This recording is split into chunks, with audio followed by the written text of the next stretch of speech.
program associated, YFEED, and then we'll do a short, quick group photo, family photo, even though it's an online meeting.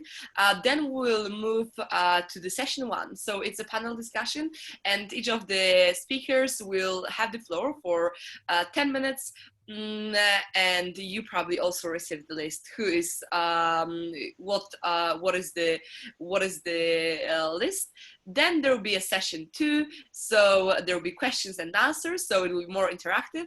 And then there's last but definitely not least, session 3. So there will be a synthesis and call for actions and a short wrap up. Is it okay for you? It's okay. Cool, thank you very much. And in a few minutes, we'll also have more and more participants. Hello. Hi. This is Kasia, can you tell the order of the speaking? Yeah, so the order is, first it will be Dr. David James Malden, then there will be Mrs. John Carling, then we'll have Mr. Jon Fernandez de Carinoa, and then we'll have Mr. Ajay Kumar Jha.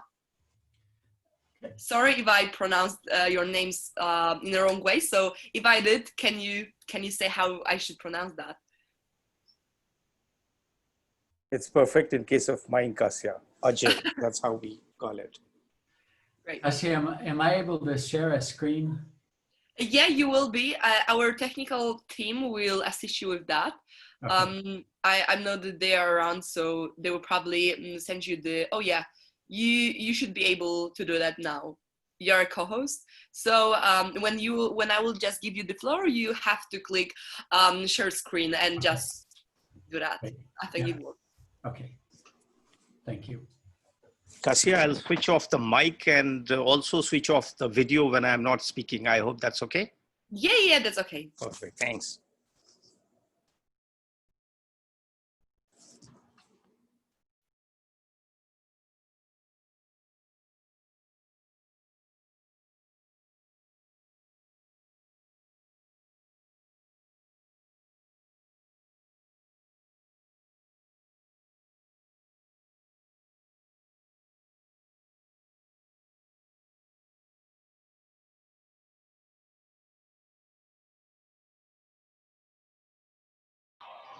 Hello, this is Moinuddin Dar from Kashmir. Hi, welcome. Thank you.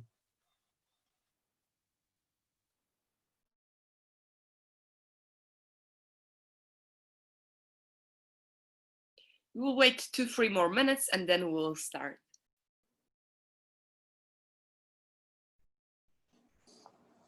Hi, Moinuddin. Good to know that somebody else from India is there.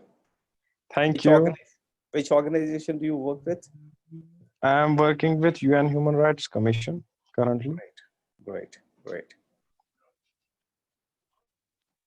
Good to see you. Thank you.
think we can surely start because there are more and more of us every second. So welcome again. Welcome to the webinar on sustaining economy, public health and environment for the future of humanity. My name is Katarzyna Smendek and I will be your moderator for this webinar. I'm a youth climate advocate from Poland and I'm also a program coordinator at the United Nations Association in Poland, run by youth. As a non-profit organization. It's my pleasure to have such amazing speakers with you today. And thank you once again for accepting the invitation. And thank you for taking your time because I know the time difference can be huge because we are from different parts of the world. So welcome once again. And I would like to give the floor now to Mr. Hushal Pandey, who is a program associate at YFED, and he will give his welcome and opening remarks.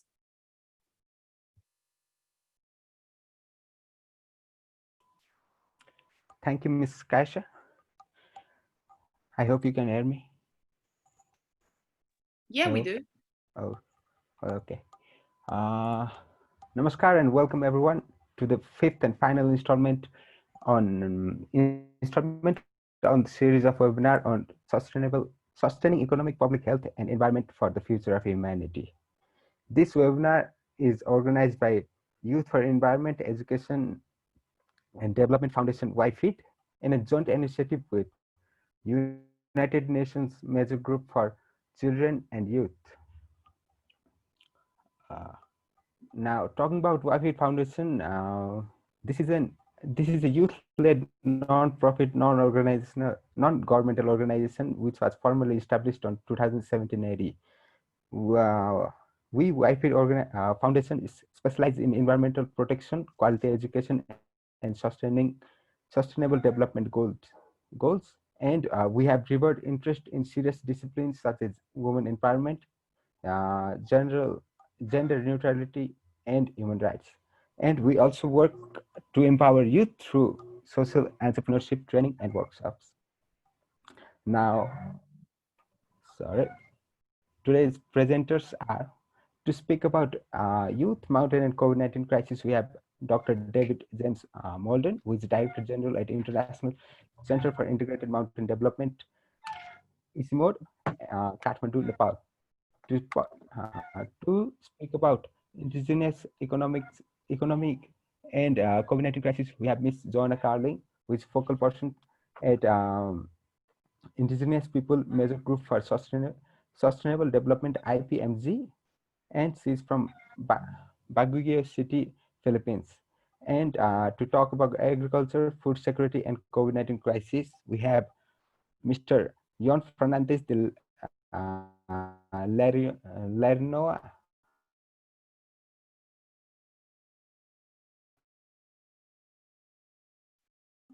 I'm sorry if I misspoke your name. Agriculture Organization of United Nations, FAO, and he's from Rome, Italy. Now, to talk about ecosystem and COVID-19 specific major groups, regional facilitator to the UN Environment, and he's from New Delhi, India. And for synthesis and call for action, we have Ms. Jessica Vega Ortega, who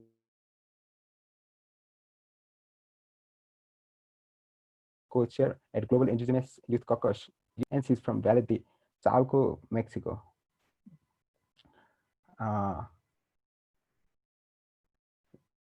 And finally, for synthesis, and finally for and for moderation, we have today's webinar's moderation, we have Miss Katarzyna Semtek, who is also known as Kasia, for youth and she's youth climate advocate and program coordinator at United Nations Association, UNA, and she is from Katowice, Poland.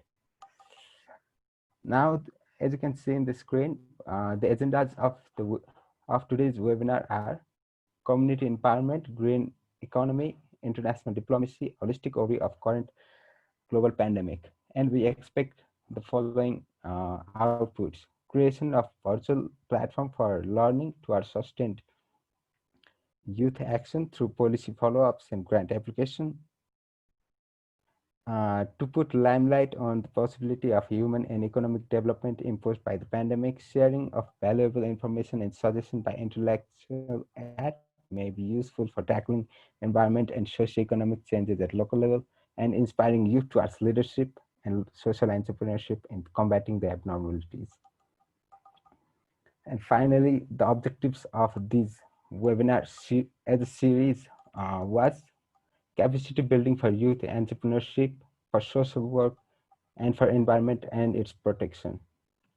Now, with all that done, you can find the recorded version of this webinar on our YFIT Foundation's Facebook page and YouTube channel.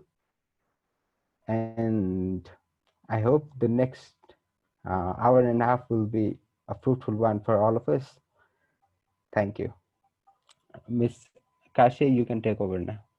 Thank you very much for this opening remarks, Kushal. And I would like to remind you about some housekeeping remarks and some housekeeping rules. So if you are not speaking at the moment, can you please mute your microphones? Of course, there will be interactive sessions, so we'll be happy to hear your voice and to hear your opinion as well.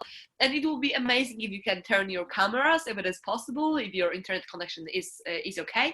Now, especially now, because now we'll take a very short family photo, as we would do in an offline meeting if we were able to meet in person. So it'd be amazing if you can turn on your cameras and smile for your family photo.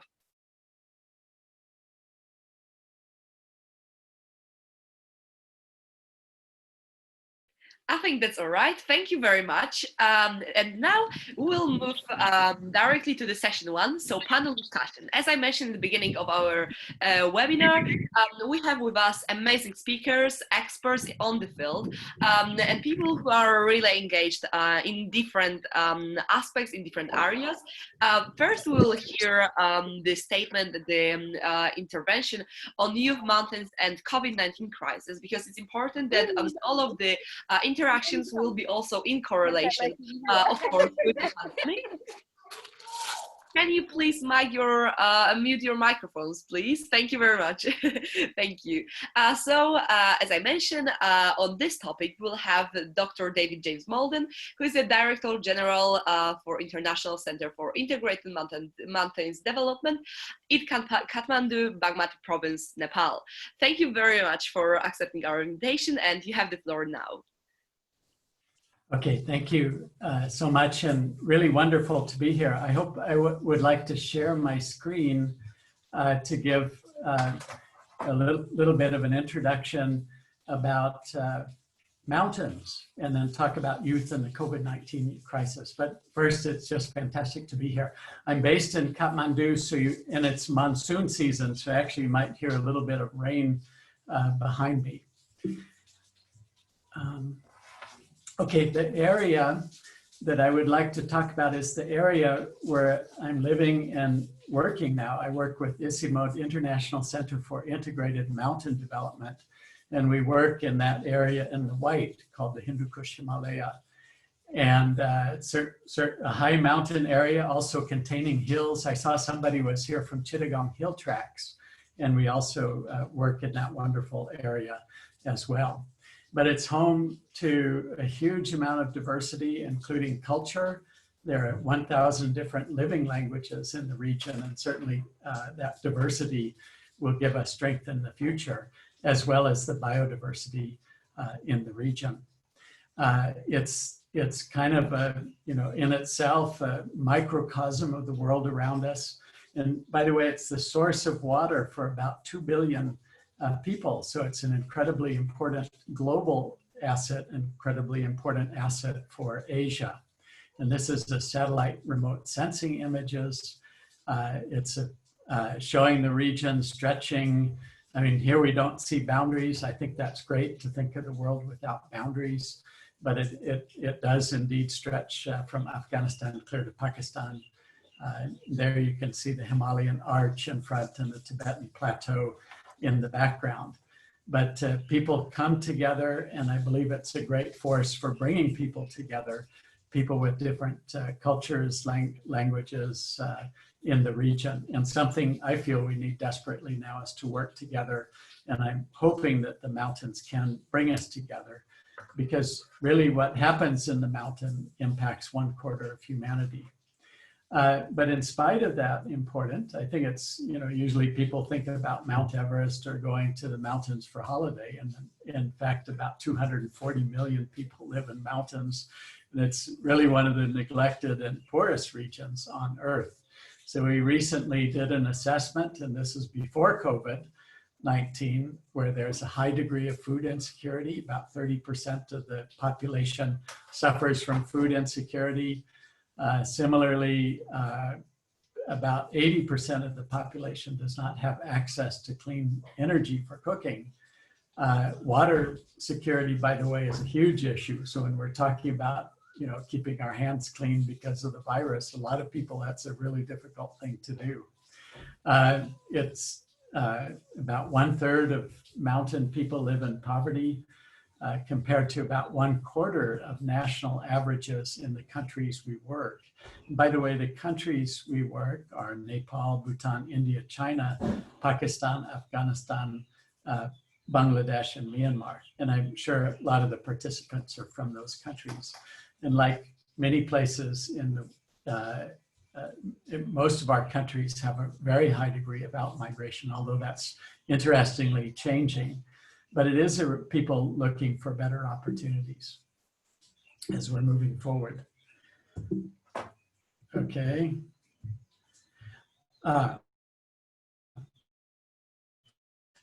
So there's this development challenges, but in addition to that, there are climate challenges in the mountains. And what we're hoping for in Paris a few years back, the world said we really need to get to a 1.5 degree world.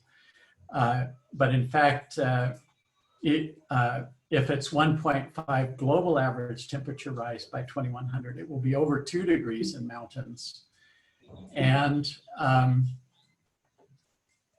if we're on present emission trends, the mountain temperatures could go up by more than 5 degrees. So if you think about glaciers melting, snow melting, what that means for our water system, it could be quite a tremendous impact in mountain areas. So just turning, that's even before COVID-19 virus. Now what we have is our COVID-19 hitting, and so already quite a vulnerable region. And what's happened is we've seen this tremendous economic and livelihood crisis hitting the mountain areas as well. Actually, probably the number of cases in the mountains has been less, you don't see those spikes, although these days Nepal is coming up and the countries we're living in, there's been quite some spiking of COVID-19 cases. But really the hit is already there in terms of economics and livelihoods. So if we go and consider what are some of those impacts, economies have been severely hit, right? And there's been a huge loss of jobs and income. What we worry about is that widening gap between rich and poor. And the digital divide in this case doesn't help, because what we certainly would like to do is reach out to mountain people, and that's not always possible to do. Think about education systems. And can we, do the poorest people have that opportunity?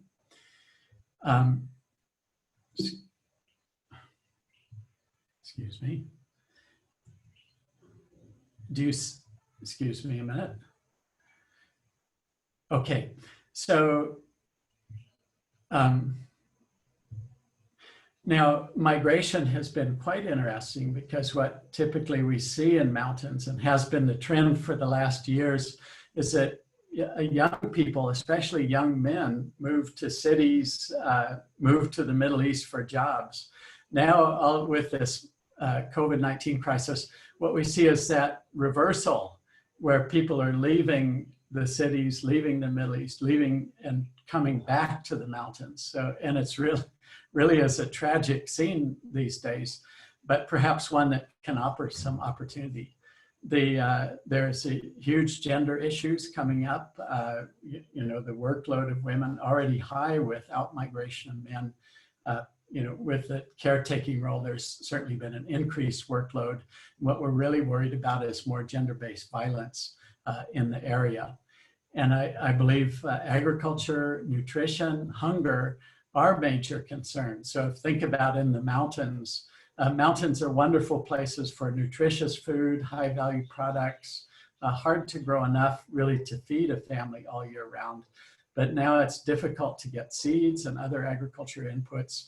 And it's also quite difficult for mountain farmers to get their products to the market. And basically, mountain people rely a lot on the big, you know, rice growing belts and rice wheat in the plains to get their food.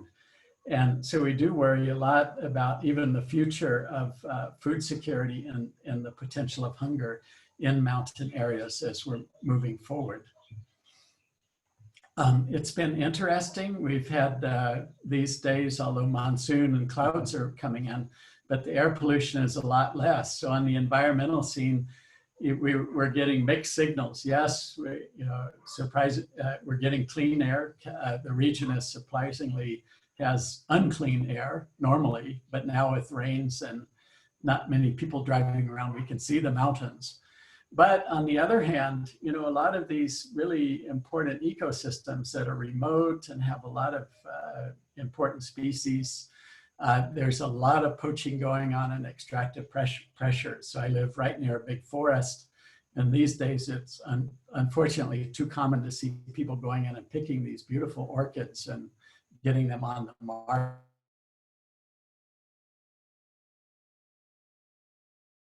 Well, but I think there's a silver line to all of this, and certainly it's given us a lot of time to reflect and contemplate about what a future for all of us should look like.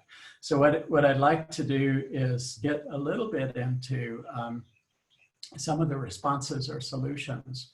So I think governments are putting a lot of money, that's great, into, you know, the emergency responses and longer term recovery.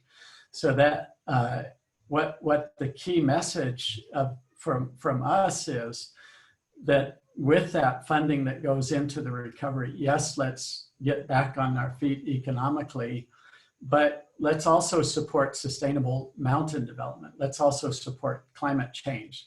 So it's like the first steps we take are very, very important in this recovery. The first investments in money, are they going to be in fossil fuel or renewable energy? Can they help mountain farmers do more sustainable farming practices? So let's just look into a few types of solutions that we hope our investment in energy goes into. And the first one is that there are opportunities in mountains. I mean, in tourism and agriculture, kind of starting small enterprise. We do see many people returning to mountains, migrants looking to do labor elsewhere. Can't we stick in the mountains and get some opportunity there? Excuse me again.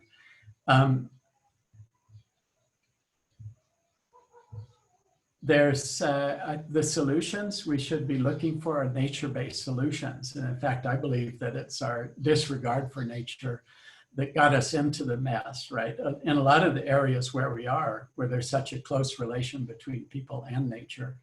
And most people here rely on nature for their subsistence. But we do need a ban on trade in wildlife.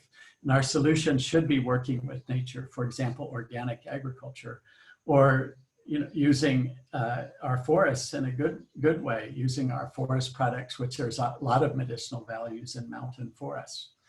I believe I hope that governments do invest in mountain agriculture, because that's a way to keep people in the mountains. Yes, it does not have to be subsistence agriculture. There's a lot of high valued niche products in the mountains, for example, fruits and nuts, but also some medicinal herbs that really could be tapped into. Coffee, tea are great in this region. And we can focus on very nutritious food. And I believe there's a rising demand for nutritious food. But underpinning this is there's been a great move in the mountains toward organic agriculture. And people will appreciate that moving to the future. And that nutrition, thinking about COVID is really important for us to build our immunity. But it's also important, I was mentioning 1,000 different living languages, such a diversity of Indigenous people in the region. It's important that we value those cultures. It's something, there's strong cultural identity, but it's something that is kind of vanishing too at the same time. And somehow the ecosystems are fragile. So again, nature-based solutions has to look at this. Tourism, can we think about that again? What we've seen in the last few years is so many people running up to the mountains, leaving their plastic behind. That's an opportunity for jobs, but can't we do it in a different way where we don't have to bring our city culture up to the mountains, but appreciate the mountains in a better way? Sustainable energy, what about micro hydro wind energy power instead of that dependent so much on fossil fuel? There's a lot of potential there. But I think key to it is really the entrepreneurship, right? Getting kind of moving into a business mind, taking advantage of the mountains. And I believe in that and it's been proven that there's a lot of scope for women in that entrepreneurship. But we just need to, as researchers, we need to focus our data, but overall just our attention on what's happening with women. How can we best be supportive in that way? And one big opportunity is an ICT and knowledge, to take advantage of that and technology to help out businesses and really help governments too, finding out what's happening in mountains to make better decisions. We have to recover, but let's also do that in a way that addresses the climate crisis, right? Addresses issues of water and ecosystems. And finally, we work across boundaries in 8 countries. It's a common ecosystem, the mountains. What we need is more cooperation between countries, more peace, more love, more harmony, not conflict at the moment. And I'm hoping that mountains do bring together. By the way, at ICIMOD, we're developing with our 8 countries a call to action. And there's a website we'd like to invite people to join in that. And basically what we feel is that the mountains are like the heart of the pulse of humanity. If we do well in the mountains, we know we're doing well other places. So this is really the pulse of the planet that we're dealing with. Thank you all for your attention and hope to get some questions later. Thank you. Thank you very much for a very interesting presentation and intervention. I think the fact that you've been focusing on things from culture, diversity, and the global crisis shows how all the issues are interconnected and how we should look at them in a more complex way, just as mountains or a workplace or culture. It's all in one place. So thank you very much for that.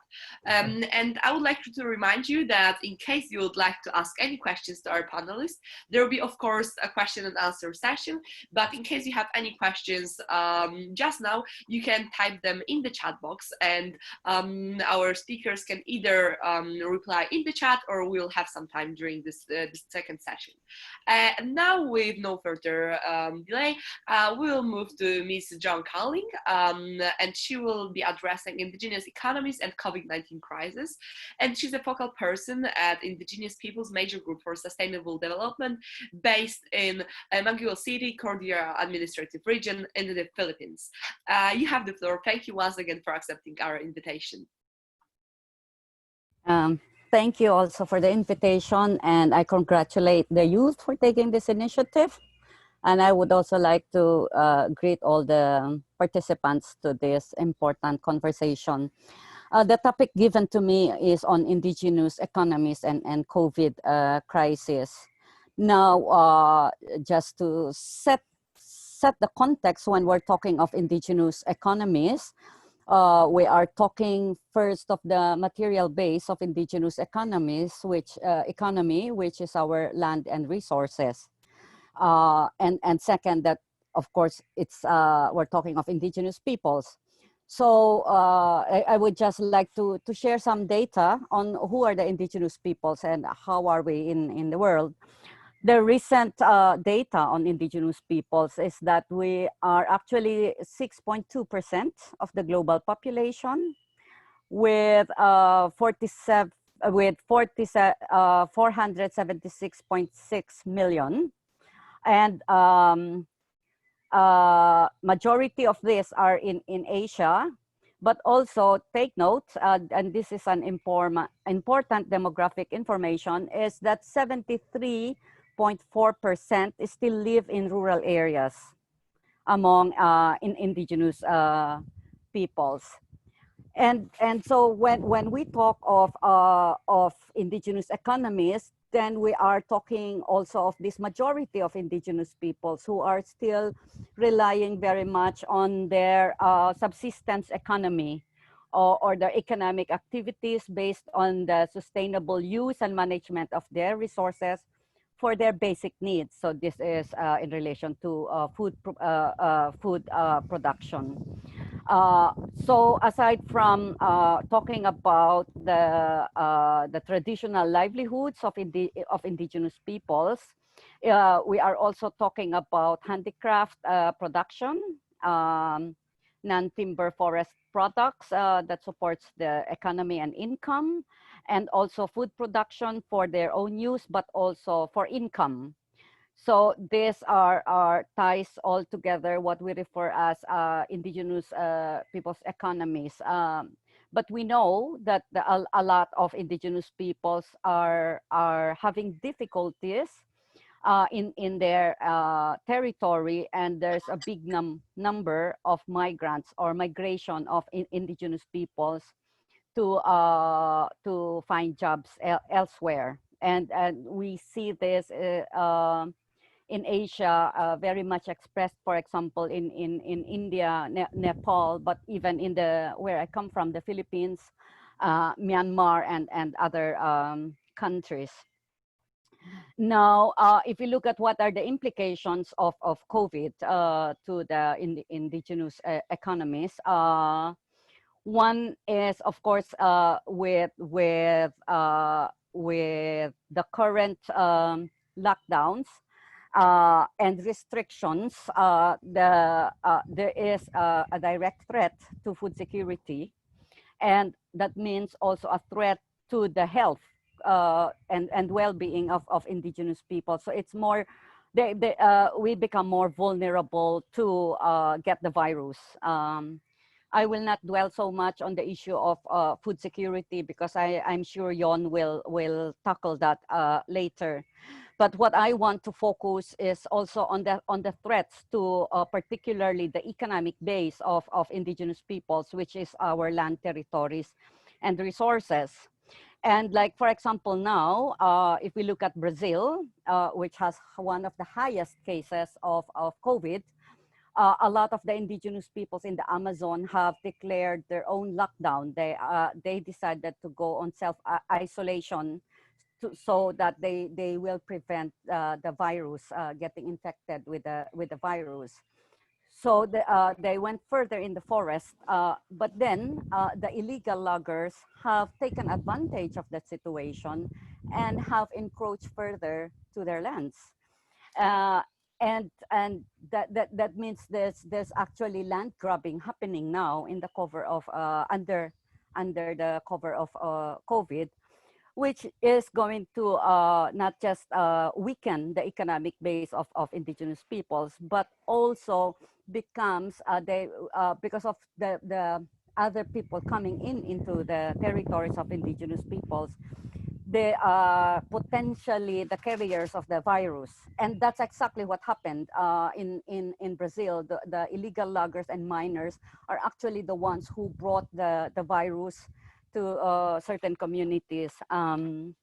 Now, also in relation to the recovery measure for COVID, the COVID recovery measures, one, we hear a lot of talks about that we need to recover from the economic impacts the economic crisis that we have now because of the COVID, and that will be the center for the recovery. And unfortunately, the measures for the economic recovery under COVID are more energy production, not only renewable energy, but also still fossil fuels, because the fossil fuel the price has gone down. Then agribusiness, we also have more infrastructures. And at the same time, because of climate change, other areas are also being declared as conservation areas where indigenous peoples are threatened for eviction. So this scenario is going to have is a direct threat not only to the survival of indigenous peoples, but our whole existence as indigenous peoples, and including on our resilience to deal with climate change and other problems that still exist to this day. So I think it's important for us to understand that the COVID has really shown and demonstrated and exacerbated the existing inequalities, but also existing discrimination on indigenous peoples, and even the recovery measures is directly again going to a direct threat to indigenous peoples, and so we need to raise awareness on these threats, but also the consequences of again the proposed measures for economic growth. So the other side then is for also us to look into this as an opportunity to finally change things the way they are, because as mentioned, that we cannot go back to normal, because the normal is the one that has caused this crisis. And so so we need to learn lessons from it, and from indigenous people's side, the biggest lesson that we can share is how we sustainably conserve, use, and manage our resources in a reciprocal relations with our nature and environment, and that is the way to for recovery for COVID, and at the same time reduce inequality, because unless the systems of inequality are there, we will be in the same situation. We will even be worse in the proposed recovery measures for COVID. Thank you. Thank you very much. And also thank you very much for strengthening again the interconnection between various aspects and showing that indigenous people are the core of many processes and many areas. So thank you once again for that. And of course, I remind you that you can ask your questions in the chat box or wait for interactive session.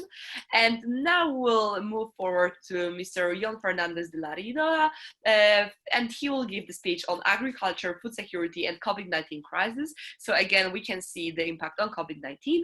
And he's the head unit at Indigenous Peoples Unit, Food and Agriculture Organization of the UN, based in Rome, Italy. You have the floor. Thank you once again for accepting our invitation. Well, thanks to you, Cassia, and congratulations to the organizers. Thank you for inviting us. My greetings to Joan and to David and to Ajay. It's a pleasure to be with all of you here. I'm going to be presenting on 4 topics, the ones that I've been asked to, on food security and what are the global trends, on the COVID-19 impact, on agriculture, what is the situation in the world, and then on indigenous peoples. So let me try to share my screen and go over on this. Okay, can you see the PowerPoint presentation? Yeah, it works. All right. So, okay, so you all know the Sustainable Development Goals. I'm not going to extend myself, and then you know their interconnection. So a lot of the things I'm going to be presenting today is in relation to SDG 2 on the zero hunger. These are the targets of the SDG 2 on zero hunger by 2030. And I highlighted the target 2.3 in blue because it's one of the few, and this is something that Joan Carlin knows because he's been working very hard to include indigenous peoples in the SDGs, and it's one of the few targets that includes indigenous peoples as one of the, of course, of the target groups that need to be taken into consideration under the spirit of not leaving people behind in the SDG process. Now, what is food security? I'm using here the food security from the last World Food Summit in 1996. So there's food security when all people at all times had physical and economic access to sufficient, safe, and nutritious food that meets their dietary needs and food preferences for an active and healthy life. So out of this definition from 1996, the 4 pillars of food security are elaborated, which is food availability, food access, food utilization, and stability. Now, if you see there on the right, you can see the state of food security and nutrition in the world from 2019. This is the report that every year FAO has been releasing for several years to inform the rest of the world about what is the food security and nutrition status in the world. Lately, a number of UN organizations have been joining the drafting of this report, given the importance of it. And you see there that you have IFAD, you have UNICEF, the World Food Programme, and the World Health Organization to contribute to really tell the world what is the situation of the food security in the planet. Now, bad news. The bad news are that for several years, the trend has been downwarding. Since 2005, we have seen a decrease in the number of hungry people in the world. But unfortunately, since 2015, the number of hungry people have increased to the level of 2018, which is 821.6 million people that are hungry in the world. And this takes us back to the levels of 2010. So unless we do things differently, it's going to be very challenging for everyone to reach the levels in time to meet the SDG 2030 objectives.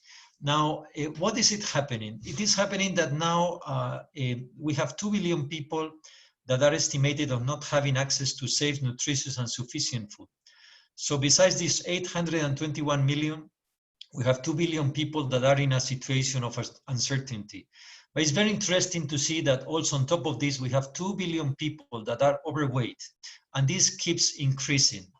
Now, the regions in the world that have seen their figures worsening are Africa, Latin America, and the Caribbean, as well as Southern and Western Asia.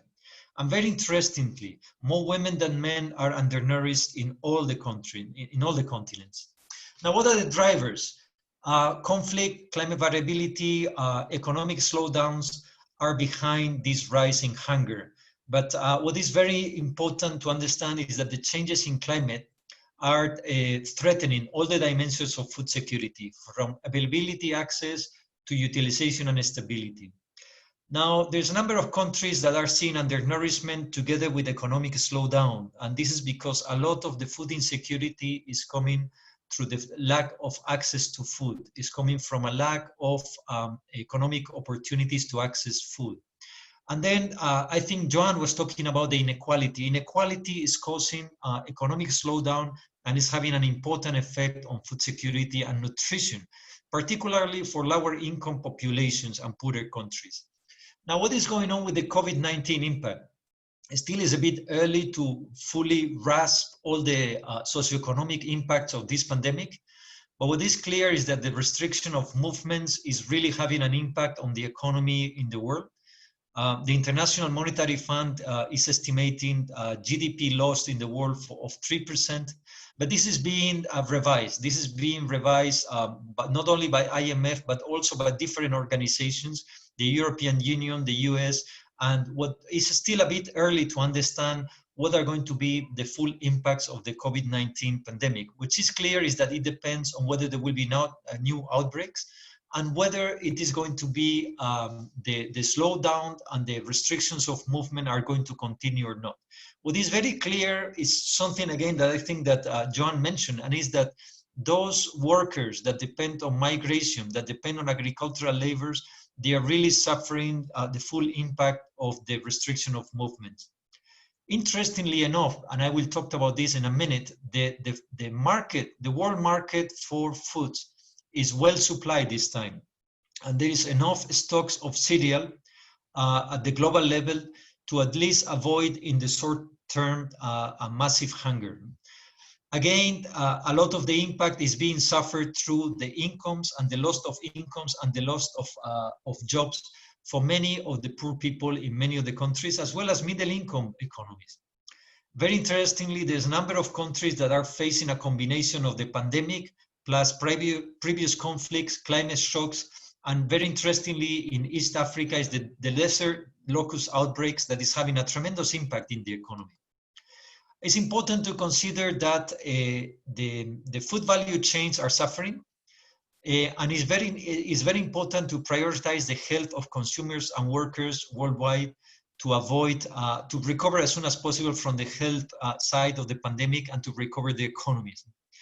But it's very important that the policies don't look at the short term and that we don't distort particularly the global markets for foods, because there is several countries that depend more than 90% on their food needs from imports. We need to support the access to food, and it's very important to strengthen the resilience of food systems, particularly indigenous food systems, but not only. And I want to make here a parenthesis. This COVID-19 crisis is very different from the 2008 food crisis and is very different from the 2009 global crisis. And I will explain why here. I was asked to talk about agriculture, and here you see the report that has been just released in June 2020, which is the food outlook to inform on what are the stocks for the main food items. Now for cereals, you will see that the production has increased and is actually surpassing the previous year's cereal production, which was already record. And it is projected that the world cereal trade is going to increase by 2.2%. At the same time, fresh products like meat and fish are suffering very strongly. The COVID-19 pandemic is affecting fish markets very severely. And it's very interesting that the world meat production is falling.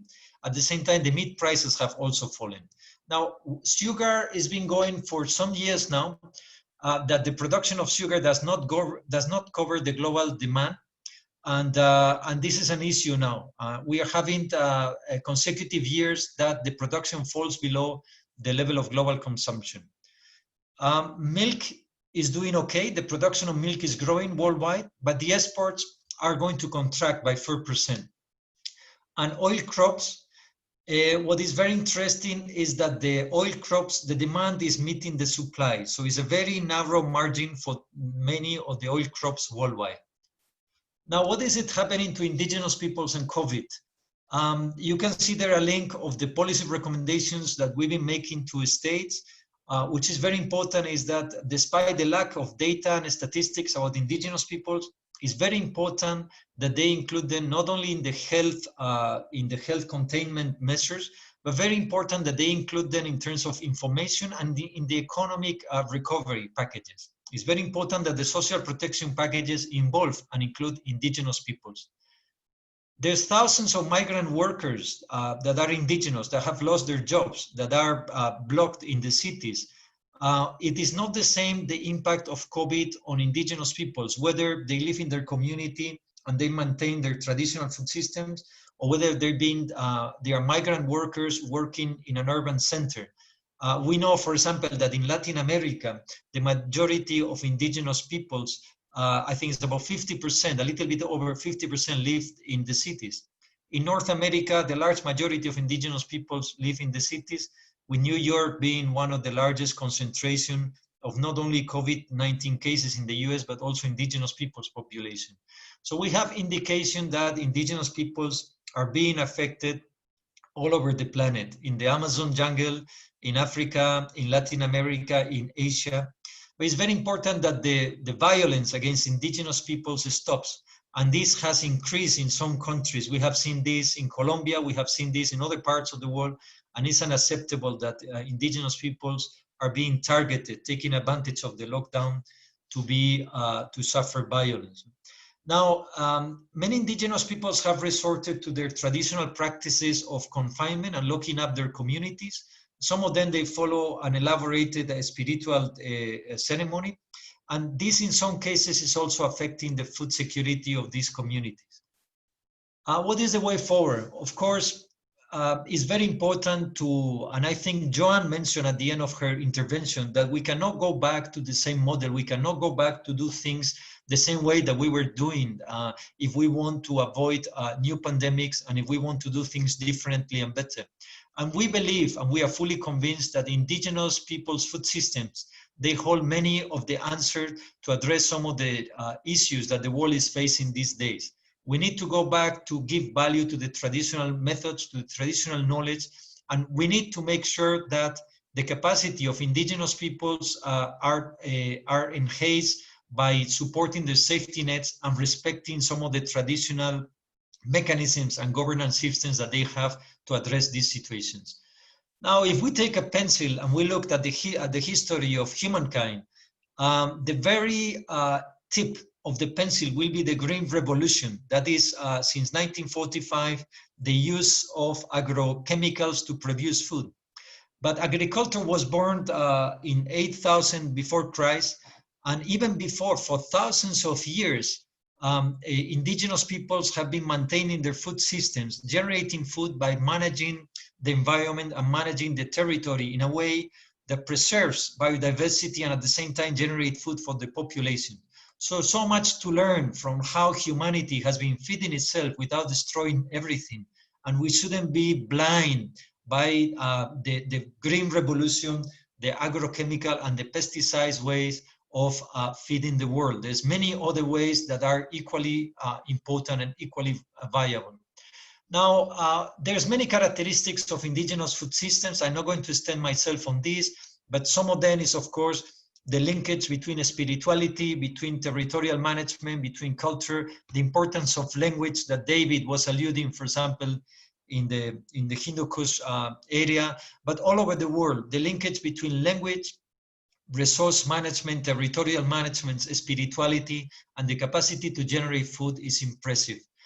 We see how indigenous peoples, through shifting cultivation, they are capable in the second year of that managerial technique to produce and to generate more than 200 different food items from the research that we are doing with indigenous peoples.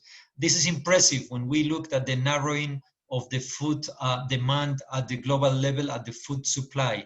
So there's many ways of eating. There's many edibles that we are not considering that indigenous peoples know about. And unless we learn from them and we respect their way of managing the territory and generating food, we will lose a terrible opportunity for humanity to do things differently. Now, what is FAO doing? FAO in the FAO Indigenous Peoples Unit, together with research organizations, universities, many indigenous organizations, what we are doing is we are launching this year a global hub on indigenous people's food systems. And one of the main targets that we have is to influence the global policy debate that will be at its peak in the 2021 World Food Systems Summit that will take place, to probably redefine what food systems in the world should be doing and how they could be more sustainable. So in this, we invite indigenous youth to contribute. It's fundamental. You are the future of indigenous peoples and of the world. And of course, we invite indigenous elders and all the knowledge holders to work with us and to in a collaborative manner, to influence the global debate about food systems. Thank you so much for your attention, and I look forward to the questions and answers. Thank you very much for this interesting speech and interesting presentation. I think that, again, showing how complex the issue of food security and the food system is, helps us to understand not only climate change crisis or the crisis connected with COVID-19, but also many other different aspects. So thank you very much. I see that there are a lot of questions in the chat box. So if our speakers would like to respond to them in the chat, you are invited to do so as well. But soon we'll also move to the questions and answers session, so we will have the opportunity to interact. And the last but definitely not least, the speaker is Mr. Ajay Kumar Jha, and he will give the speech on ecosystem and COVID-19 crisis. Thank you once again for accepting our invitation. I repeat that every single time, but our speakers are very really amazing, very exciting to have you here with us. So thank you once again. And Mr. Ajay is part of Asia Pacific Major Groups and his regional capacity facilitator to the UN environment based in New Delhi, India. Thank you once again, and you have the floor. Thank you, Kasia. Thank you for inviting me. I joined my previous speakers, John, and David, congratulating the youth group on bringing up this important conversation. It's difficult to be the last speaker, and even more difficult when you have brilliant presentations from John, and David. But nonetheless, I'll give you my 2 cents. I'll basically speak on what is the state of ecosystems and what we can do and what is happening right now in terms of recovery. So the popular perception is that during the pandemic and during the lockdown, we heard the birds chirping, and we saw that rivers have cleaned themselves, and we saw wild animals moving in around the cities, and a lot of us had a breath of fresh air after a long time.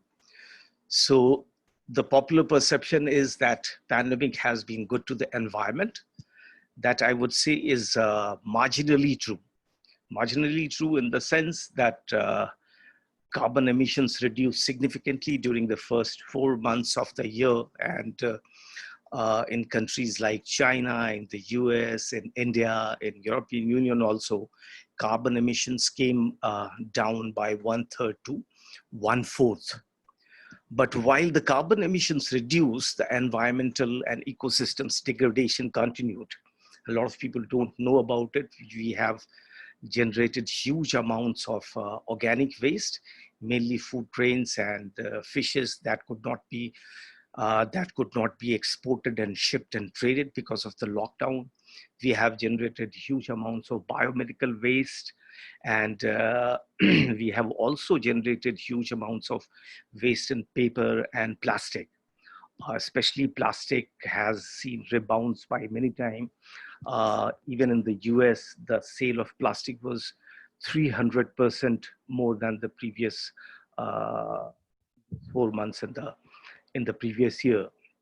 Why plastic? Because plastic is oil, and when you have the oil prices being floored, the economics of recycling doesn't work, and people use more and more plastic because it's costlier to recycle plastic than to use the green one. So while the carbon emissions reduced during the pandemic, the ecosystems and the environmental degradation continued. The biggest lesson I would say from the pandemic has been that we must respect natural and planetary boundaries. I hope that most of the youth groups know the exact origin and reasons for this pandemic. And see, since the last pandemic that we had, Spanish flu in 1918, the world population has increased by 4 times. And you can understand the population increasing by 4 times, the non-natural and wild habitats have shrunk accordingly. And this kind of pandemic, which has zoonotic origin, I mean, they jump from animals to humankind. The more we encroach on the non-human habitats, the more we encroach the natural boundaries, more closer we will be to these kind of pandemics and zoonotic diseases. And also illegal trade in wildlife has been increasing. I mean, just to put that in the context, the value of illegal wildlife trade has been put at $23 billion. And if you include the ecosystem services and environmental crime, it almost becomes equal to $1 trillion. So $1 trillion in environmental crimes and illegal trade in wild species, etc. we have been seeing. The lesson is that we respect and don't violate non-human and wild habitats. In terms of what can be done, with this lesson, I would believe that the first response of the countries and the government would have been to strengthen their environmental standards and monitoring. But sadly, what has happened is exactly opposite of that. Many countries have reduced their environmental standards and suspended their environmental monitoring. US has suspended its environmental monitoring and suspended penalties for compliance of environmental regulations. They gave huge bailouts in terms of suspended environmental regulations to coal plants, to car manufacturers, to all kinds of industries. It's not only US, but also in Canada, also in Australia, also in South Africa. South Africa, when everything was in the lockdown, only mining was allowed. Even in Brazil, the deforestation has increased by 4 times in the first months of this year, 2020, as compared to the 4 months of the last year, 2019. Even in India, during the pandemic, the government is aiming to reduce environmental standards by revising Indian Forest Act, National Forest Policy, and also the laws on environmental impact assessment, where it is seeking to put more power in the hands of the government and forest authorities, and give greater say to private players and companies in reforestation and afforestation. It is also increasing the number of exemptions required for industries to have environmental impact analysis, and also increasing post facto approval for projects which has already started even without getting environmental impact assessment approvals. So that's something that we are very, very concerned about. Joan and Jon also talked about the stimulus packages earlier. The 50 largest economies of the world have announced stimulus packages which amounts to almost $12 trillion US dollars. And a very small amount of this is going to the green economy and renewable energy. If I have to give you the figures, out of the $12 trillion stimulus announcement, 500 billion straight will be going to oil and gas companies, airlines, and other heavy and polluting industries. G20 have announced a package which is almost equal to 12% of their GDP. And this is stimulus packages, mind you, is 3 times more than what they announced in response to the economic slowdown in 2008, 2009. And we are simply not taking lessons from economic crisis in 2008 and 2009. In 2008 and 2009, when the economic crisis hit, carbon emissions reduced by 1.4%. But very next year, because of the kind of stimulus packages announced to fossil fuel companies and polluting industries, the carbon emissions rose again by more than 5%. So I think we should not repeat this mistake this time. Oil prices are very low, and I think that should give governments the best opportunity to shed fossil fuel subsidies. We still have around $475 billion of fossil fuel subsidies globally, and more than half of that, $240 billion, are spent in Asia and the Pacific alone. I mean, what other things that we need to do is to reduce deforestation. It's only about Brazil and Indonesia we hear in terms of deforestation, but Russia, US, Canada, Australia, these are also countries high on deforestation, and we expect that they would also focus on these things. Biodiversity loss we need to halt immediately. The current rate of biodiversity loss is 100 to 10,000 times more than we had in the previous century. And IPBES tells us that this is, if these kind of biodiversity losses continue, the food production will be highly threatened. Absurd economic inequality is one more thing that we need to look into. Not only economic, but also social inequality and opportunities. Joanne also talked about it. That is also one of the major crises that we have now, and we need to reduce that.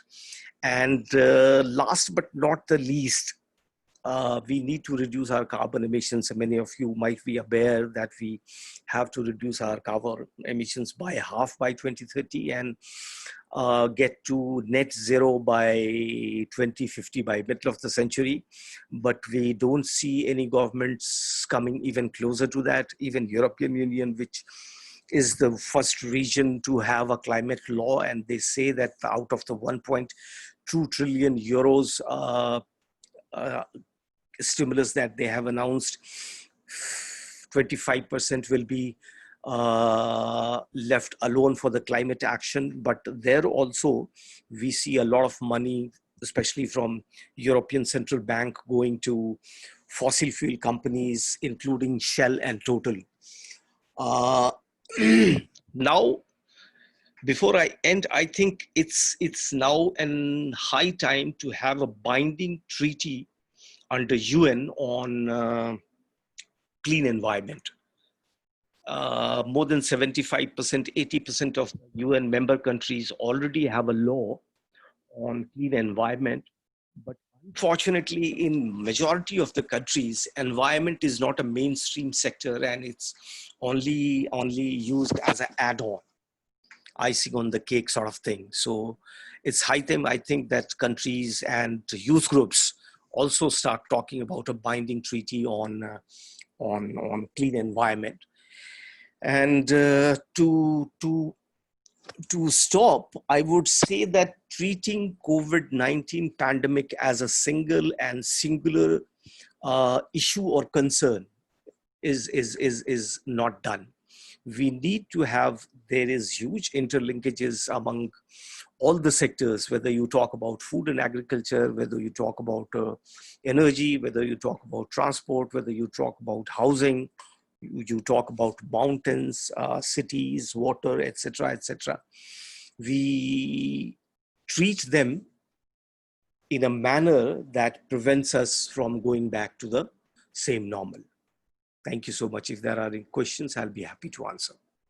Thank you very much. It was very interesting, and again, showing that the pandemic changed our environment and changed how we perceive the world, but also by showing so many different comparisons, and also strengthening the idea of taking lessons from the pandemic, different pandemic, is very important. So thank you very much again for your speech. And now we'll move to the second session, the questions and answers, and we are running out of time, but I didn't really want to stop you from these interesting speeches. So I would like to ask the participants if they are having any questions apart from the ones in the chat. In case there are no questions, I will address the ones from the chat. But if you would like to be engaged in the interactive sessions, just unmute your microphone and speak up.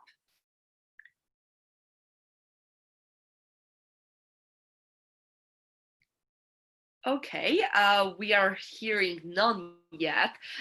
So I think the most broad and the one that could be addressed to all of the speakers is from Sumitra from Nepal, and it addresses, it says as follows: many countries, including Nepal, have now prioritized health sector and diverse funds in the same, which is indeed relevant, but could this also overshadow climate change actions? Also, post-COVID-19, could we anticipate exploitation of more resources followed by additional increase in emission in the behest of regaining economy? Does any of the speakers would like to address it first?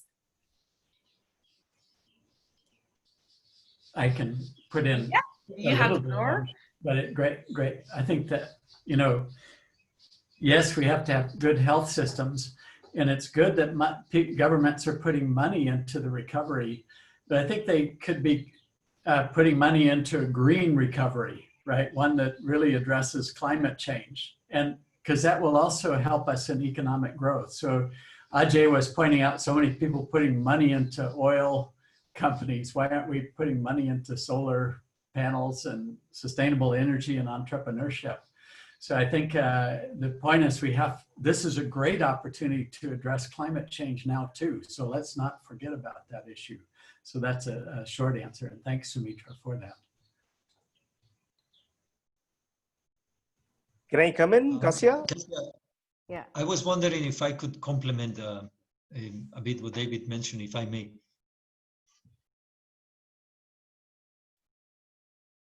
Kasia, your mic is mute. Oh yes, sorry. So yeah, thank you very much. So now we'll go to Joy and then to Joy, and then we go to Joan and then Ajay, if it's okay. Yeah, so John, you have the floor. Okay, well, thank you. Now, I wanted to complement on what David said. I think it's very important. I think if we keep treating sectors separately, if we keep thinking of health, agriculture, food, nutrition, environment separate, we will run into new pandemic situations. We will run into new crises, and a lot of what we are seeing now in the world is the limits of the interrelations between all of these sectors. I'll give you an example, and I think somebody in the chat was alluding to this.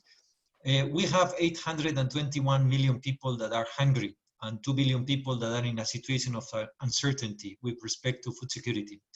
But there's a growing number of people in the world, more than 2 billion, that are obese and overweight. And very interestingly, the interest of many countries in the food security issues and nutrition issues, they come from the inability to deal with the health bill that all of these obese and overweight people, many in developing countries, are posing in the system. So unless we approach environment together with the energy model that we have, together with the economic model, together with the transaction model, together with the health and the food systems model, we will run into many of these situations with one system retrofitting the other one via externalities and via crisis. So we need an integrated approach. And this is why we are convinced that indigenous peoples that have been having an integrated approach for thousands of years could be at the forefront of giving advice to the countries in these days. Thank you very much. And if it's okay, now we'll go to John Carling, and then we'll move to Adley. Yeah, maybe just to respond also to the question on the economic recovery that can possibly lead to more carbon emission. Even in the context of Nepal. I think just to look at what is the development trajectory of Nepal, if we look at their sustainable development plan, it's very clear that Nepal is going to build more infrastructures. We've seen now the development of roads that are violating the rights of indigenous peoples. So many large dams are being built without consultation and consent from indigenous peoples, and indigenous peoples in the remote areas are dying of hunger from the lockdown, from COVID.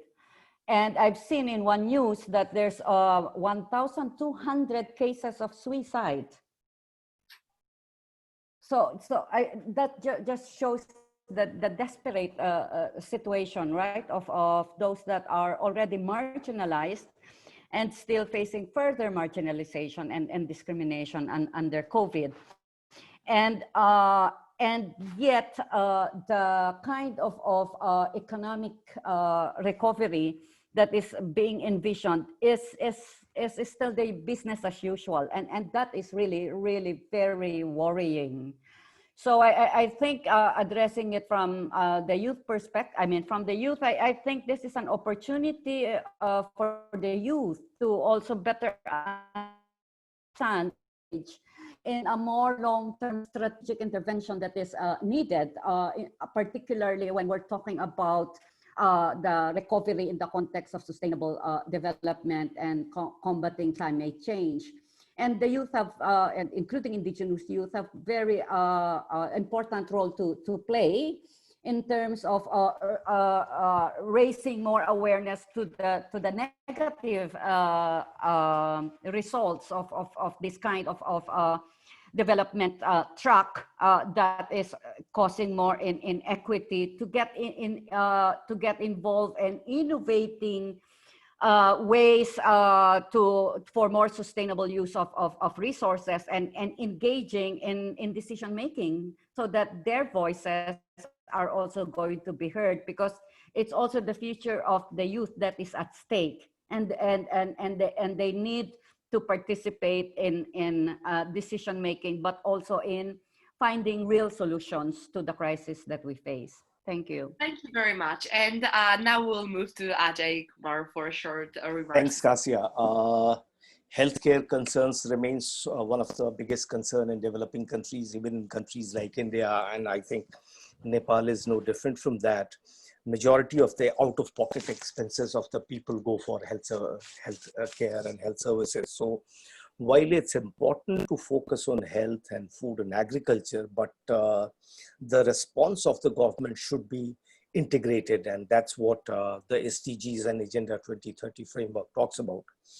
We understand limitations in the Agenda 2030 framework also, but I think this is yet the best that we have.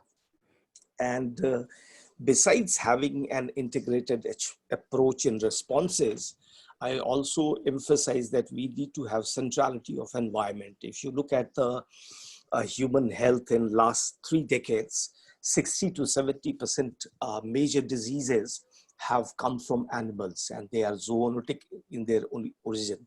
You talk about SARS, you talk about MERS, you talk about HIV/AIDS, you talk about Ebola, you talk about Nipah, you talk about coronavirus. All these have zoonotic origins, and IPBES tells us that mammals and birds have 1.7 million these kind of viruses, which can, any of them can have an outbreak like COVID-19 pandemic. So integrated approaches and the centrality of environment. I think all the government should learn these 2 lessons from this pandemic. Thank you. Thank you very much for this very short intervention, but very informative. And you can see there are a lot of questions in the chat box, and because of the time limit, we now have to move to the session 3, but you are more than invited to reply to the questions in the chat box. You can use the option reply to all, to everybody, to make sure that all of us get this information, and it will be very much appreciated. Thank you once again for your remarks, and now we'll move to final, last but definitely not least session. So next steps, what we can learn from this webinar and how we can move forward. And we will hear the synthesis and call for action from Mrs. Jessica Vega Ortega and from Vladislav Kain. And first one is Ms. Ortega, and she is a co-chair at the Global Indigenous Youth Caucus and coordinator at the Indigenous Youth Network of Latin America and the Caribbean at the Valle de Chalco, Mexico. And she's also my friend as well as Vladislav, so it's an amazing opportunity to hear your opinion as well, guys.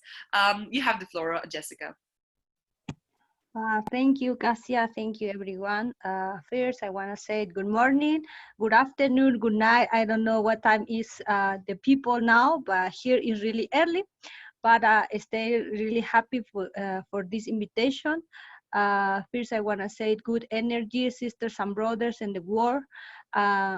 You say I am from Indigenous Mixteco people in Mexico, from Oaxaca, but also I am resident in Valle de Chalco, to close at the Mexico City. This is one municipality the most affected in the Mexico for this current pandemic. First, I want to say thank you for this invitation. And for also for giving me the opportunity for making this reflection from Indigenous youth. I will share my presentation with you.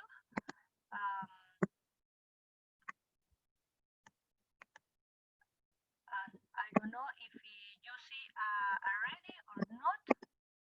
We don't see it yet. Okay, I will begin.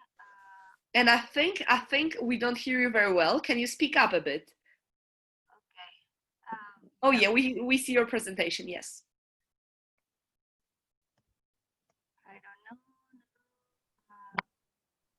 because I need put my presentation because I want to say that my English is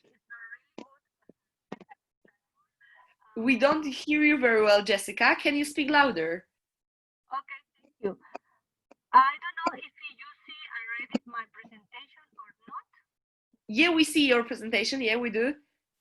Okay, thank you so much. Well, yeah, well, I will starting. Give me a second. Well, first I want to say that we are aware of the war and the other regions are this experience difficult though the COVID now. And before this, I would like here the like to acknowledge the resident history of indigenous people, communities, and territories. For this Jessica, we don't hear you very well. We don't hear you very well. No? Can you speak louder? Okay, I will Oh, put yeah. my. I don't know if you listen. Yeah, we hear you now. Yeah, yeah. Okay, perfect. Okay, I will give me a second. Yeah, we are aware the war and the all regions and before this, I would like first like to acknowledge the resilient history of indigenous communities and territories for this health pandemic and many other pandemic had. But we must remember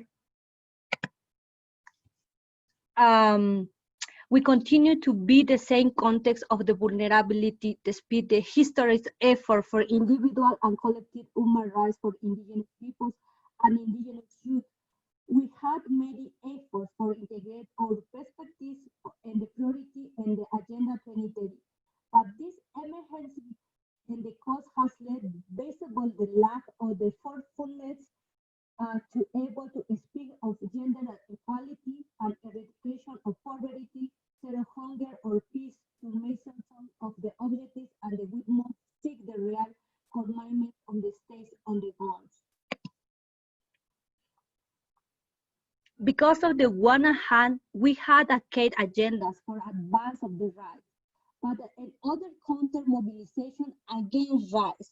And for indigenous youth, it's necessary to remember that this pandemic has revelation inequalities, discrimination, racism, sectorization, class and division, fundamentalism, and issues are worrying for us as indigenous youth because the realities us and the perspective are criminalization for speaking our issues such human rights put under dangerous like the same current pandemic. The challenge continue to appear for now than even with most accelerate the commitments we are commitments, but we need adapt the commitments of the states and achieve individuals and collective rights for indigenous youth and also for indigenous children. So it's important to talk about the current for future concerns about the pandemic, and one topic is food security of the border area. For this reason, I would like to tell you about the action in local and global level that have been sought and carried out. A few weeks ago, the FAO Indigenous People Unit made one statement, and this statement, FAO urges the governments, academy, NGOs, international communities, and indigenous people authorities to take specific measures that ensure to the respect indigenous people's rights during this pandemic and inclusive intercultural approach when the emergency, safety, and healthy aspect for response. The response of local and urban and rural government are fundamental to current pandemic. I will want to share this video. In Valle de Chalco, one of municipality on the close to the Mexico City, the strategies beside the emergency basket, supply programs, and even though the scope cannot be achieved by everyone with this local doubt, there is larger opportunity. The local governments have so support older adults, mothers, and indigenous people seeking a shelter in this video. This pandemic has not only affected the health, but also insufficient resources-based rights like the food, which is why it's necessary to continue to talk about the urgency of global solidarity and commitment space. This is one, for me, this is one good initiative and also good practice for the local governments. The people say here in this video, thank you for this help for the people, and the people try for expressing the grateful the action and local government. This is really difficult now because in Valle de Chalco have the 30% for the mother and the death, and also in Mexico suffering because the hospital no have a space for attending this pandemic. But the food is other concern because the people lost their work and also the jobs. And this initiative for me is really good practice because it's necessary making efforts not only for the government, also for the social activity and the FAO. This is the good urgence for the governments, academy, NGOs, and all the people.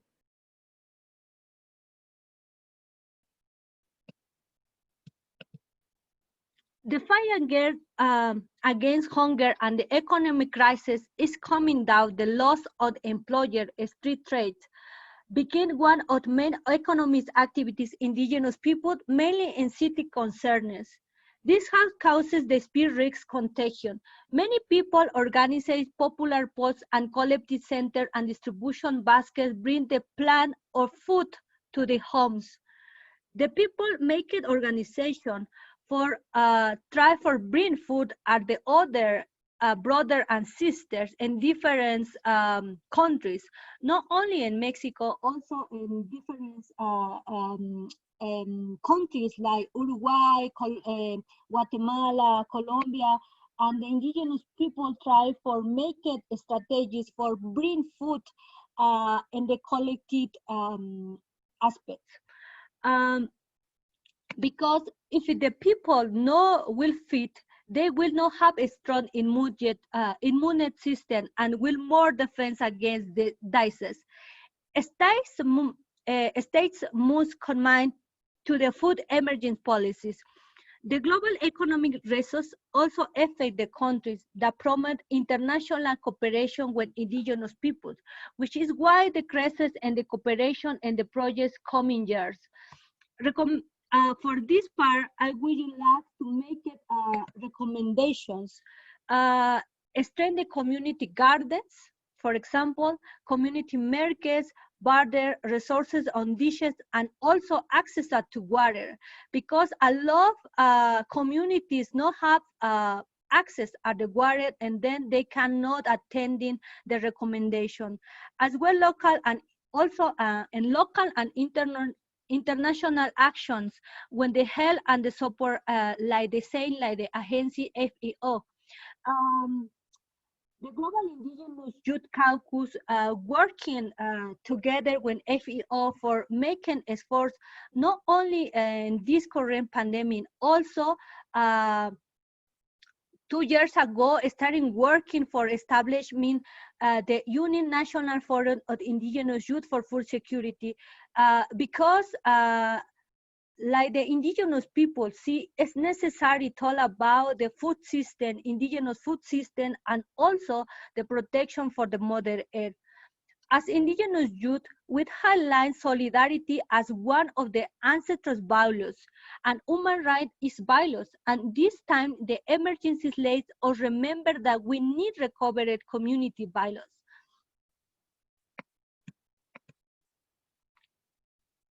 And this part also, for finally, I would like to say thank you all the elders who they continue to work the speed, because even when they have difficult situation, and they also in the families, they have difficult situation and emotional situation, they continue to transmission forces for join the efforts. I want to say thank you, for example, the Mr. Dr. Amirna Cunningham, she is a president from Finland, and Mr. Don Amadeo, he is a coordinator of the Abya movement and the member from of the platform in Latin America. Institutions and agencies like the FEO and also at the Global Indigenous Youth Caucus, and my current president municipality at my town in Valle de Chalco, Mr. Armando Garcia, and all the people for continue to work and try for confront this pandemic. But also I want to say thank you for this opportunity, because it's necessary make it transmission the message, the Agenda 2030 is leave not behind anyone behind, and must be more compromised, because now this current pandemic is really difficult, because not have the same situation in all the world, but I can see the indigenous people still have the one part of the world when situation difficult, because they are not only, they are not our vulnerability, they are in different conditions, but also indigenous people try for making strategies and try for bring food together in collective actions. I will try for invite all the indigenous youth and also youth people for making effort together for helping other people. Now, I will invite also for checking the platform in Latin America, Indigenous COVID-19, and this platform have different strategies for Latin America making. And also I will invite the people for checking the page and Global Indigenous Youth Caucus, because they working for different strategies, and this one is had a different partnership with agencies like FAO, and just as that. Thank you. I love people for putting attention. Thank you very much, Jessica, and thank you for accepting our invitation. And we are very happy to have you here and to hear so many great words, to hear such an interesting speech, and strengthening the thing that you said. In the end, leave no one behind, which is the most important, I think, sentence, and it should be the sentence of all the webinars that are held now and in the years to come. Now we'll hear our last speaker, last but definitely not least, as I already said. Again, this is the call for action. A very great expert, Mr. Vladislav Kaim. He's European Regional Focal Point at the Migration Working Group and United Nations Major Group for Children and Youth. He's based in Sweden, and it's a great honor to have you here as well, Vladislav. You have the floor. Thank you, Kasia, and thank you, dear colleagues, for the honor to wrap up this webinar. I would like to share my screen.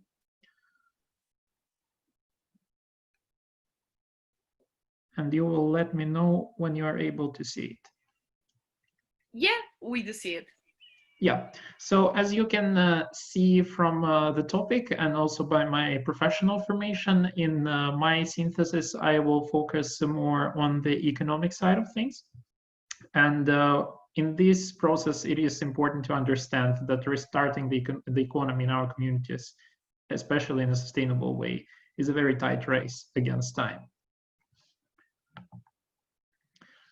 Basically, if we talk about the developing country context, and that's a context that can very much be applied to Nepal as our host country for the webinar, there is a challenge pack that permeates 5 domains. First being the continuity of basic functions, because not only the state during the pandemic has to provide healthcare services on an increased scale, but also the supplies of essential goods need to continue flowing, especially for the most vulnerable in the population. Then there is the assurance for the security of the supply chains, and that confers to both food supply chains and medical supply chains, PPE supply chains. Those require very smart and sustainable stockpiling strategies, so they would not turn into hoarding strategies. And we have seen that at the onset of the pandemic crisis, both in Europe and in Asia, we have seen pretty ugly instances of that, and they need to be avoided. Next, obviously, we are dealing with significant fiscal stress, especially in the emerging economies, because the fiscal flows were significantly affected, and so were the remittances. Economic structure will suffer because those most vulnerable who are likely to suffer from COVID are also primarily concentrated in informal employment. And there is also the issue that I identified as green conundrum, because when we are talking about the developing context, growth is still the key metrics. And so when we emerge from the first wave of the pandemic, there will be quite a lot of a push for finding a quick fix, and that will definitely involve some sort of retracting from Paris Agreement obligations and other sustainability goals, and that needs to be avoided, while also making sure that the welfare is restored at least to the pre-COVID levels.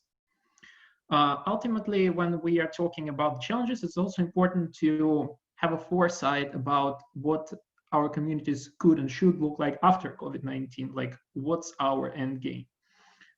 We obviously need to increase the capability to deliver healthcare, and for that, many economies, both developing and developed, need to switch their model from the one that is focused on serving cases, particular cases, to the one that serves population as a whole. And which is most important, even though now COVID is on top of the agenda, it's also important to know that this approach should and must apply not only to infectious diseases, but for non-infectious ones as well.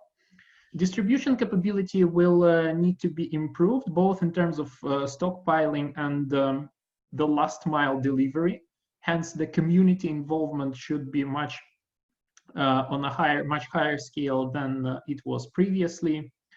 And all technology available for that should be employed in a very equitable way. Finally, the reimagination of social and income support and of the welfare system is in dire need of being performed, especially for accounting for the needs of people employed in the informal economy. And this approach to achieve these goals in a community after COVID-19 will require exactly that type of approach, community-based, civil society-based, very inclusive. It should not be prone to neither free market nor statist capitalist dogmas, so to speak. Significant challenge on this way will be the fact that dwindling fiscal revenues and growing expenditures will lead to increasing high debt for emerging countries, and Nepal is not an exception from that rule. It is expected that at least by 10% of GDP on top of the current debt for emerging countries will be added during the upcoming year. And that will need to be addressed. Unfortunately, at the international fora, for now, we don't see a proper agreement on debt forbearance. And especially, there is a lot of hesitation about that on behalf of China. Some economies who were struggling even before COVID fiscally will face especially painful adjustments that will face them with very tough choices considering the health intervention and the economy. And here we particularly need to highlight such countries as Saudi Arabia, South Africa, Kenya, Nigeria, Ghana, and Brazil. Obviously, when we design the policy interventions that are supposed to address the vulnerabilities and achieve the goals outlined above in the presentation, we will see a sort of a litmus test, like one particular policy that will provide us with a high degree of probability and insight into whether things are done right. And in the context of the developing economies, that will be the impact on the welfare of the workers who are underemployed or are employed in the informal economy. The example of that and the best practices are available in Europe, and they are actually relatively okay to be transposed into the developing context as well. Especially Austria made sure that its Corporate Staff and Self-Employment Provision Act was extended to all self-employed and freelance workers without exception.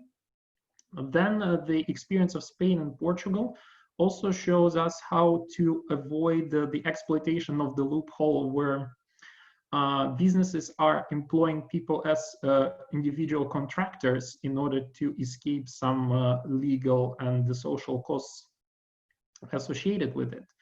And they created a special legal category of workers who are dedicating a significant working time and they derive their significant part of their annual income from a single client, spun them off and allowed them access to the same health and accident insurance and pension and unemployment benefits as to the other already covered categories of workers. The same way for developing economies post-COVID, it will be of extreme importance to recapture the trade and investment flows, because we have seen that during the first 3 months of 2020, the developing world has seen drastic capital outflows to the scale never met before, not even during crisis of 2008, 2009, or events such as Fed temper tantrum in 2013. There are 4 tasks that governments will need to focus on in order to deliver a sustainable post-COVID recovery from economic point of view. The first one would be to make sure that there is more and better stimulus for the economy. More means mobilizing all the resources available, including the emergency funding lines that are now provided by the IMF, for instance, as well as the regional development banks.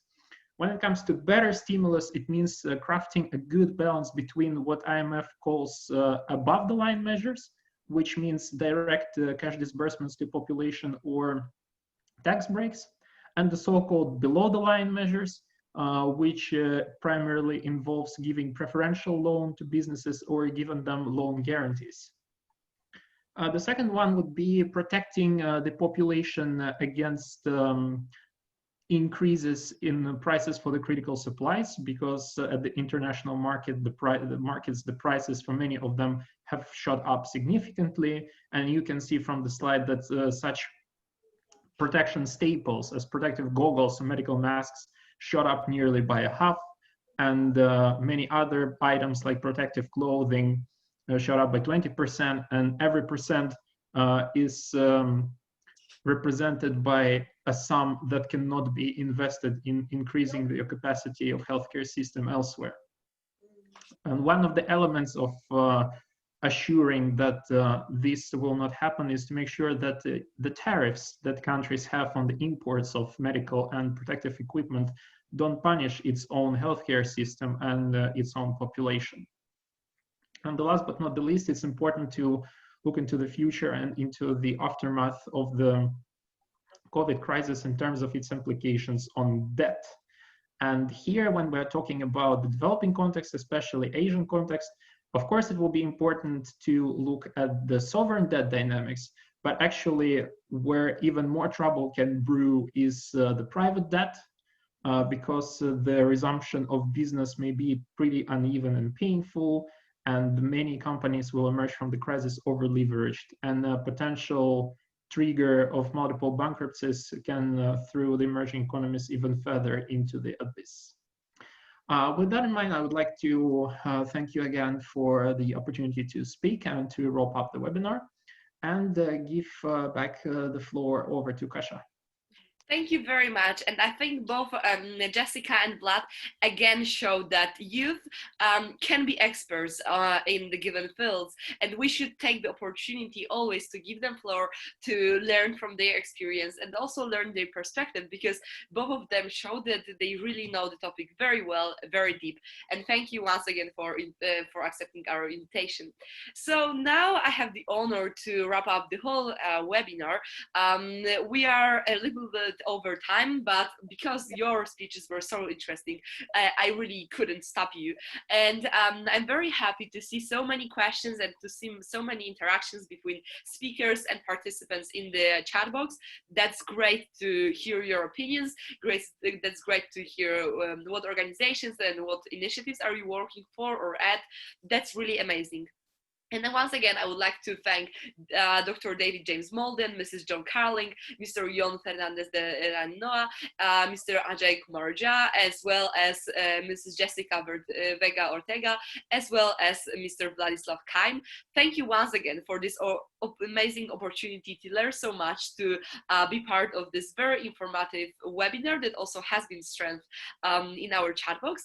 And thank you so much for covering all of the aspects. So from economy, public health, and the environment for the future of humanity, as our topic has included, but also focusing on food security, on the culture, diversity, of course on indigenous people, because even though very often the topic of indigenous people is brought up in today's world, I think it's still undermined. I think we should show people that indigenous people are the future of our world, and we should really focus on nature-based solutions. We should focus on their knowledge and their experience and learn how to move forward.